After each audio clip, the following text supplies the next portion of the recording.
Okay, guys, today we are going to make some continuous line art. A continuous line is where my pen or pencil touches the paper, it wanders around the page, and I never pick up my pen or pencil until I'm all done and I have filled my paper with line. So here's what that might look like. I think I'm going to start on the edge of my paper. So maybe I'll start on this side. Now I'm just going to start to wander around the page. I want you to notice I'm not moving fast. Now this I would say is kind of a wavy line.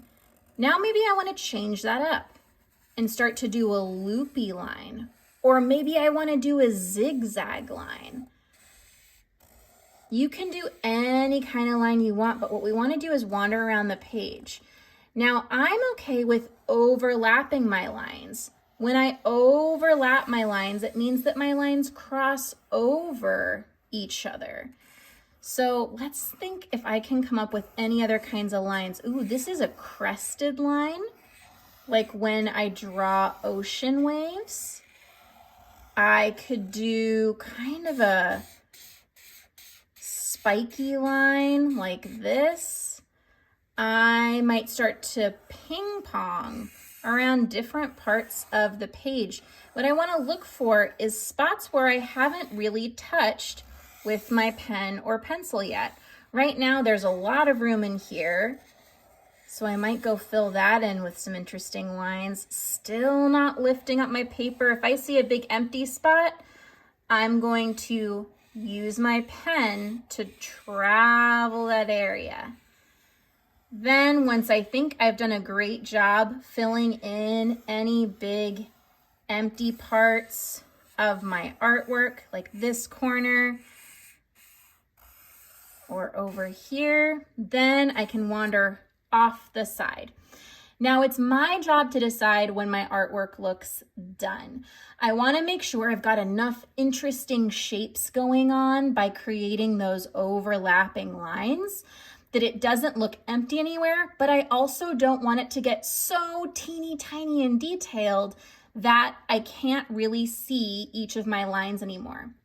Because you're doing this in pencil and you're going to trace over it with marker, if you do teeny tiny little lines, it's going to be really hard to trace over those and to see where your line starts and end.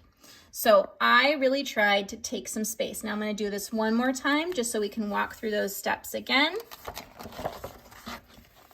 I'm going to pick a spot to start and then I will work on my line. So I'll start on this side again. This time, maybe I do straight lines that kind of bounce around to each side of my paper. Now maybe I transition into some curved lines or wavy lines or loopy lines, looking for where I still have lots of space left. Now maybe I even want to start to draw some shapes with my lines. Maybe I want to do a triangle. Maybe I want to do a circle or a square. I can do that with my lines too. Maybe I want to draw a little smiley face like this. But I'm going to look for any places where I've got like big empty space.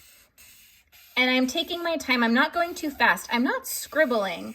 I'm just kind of wandering around my paper, overlapping my lines as I go, deciding when I think I'm done.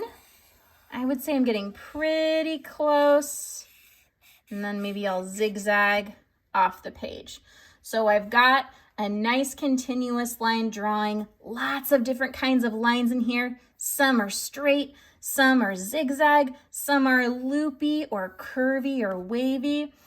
And I've filled my paper with different kinds of lines, taking my time, not scribbling, making sure that I'm leaving some nice big shapes, because what we're going to be doing next is tracing over those lines with our markers, and then later you'll be going in and coloring in some of these shapes that we have made with our overlapping lines.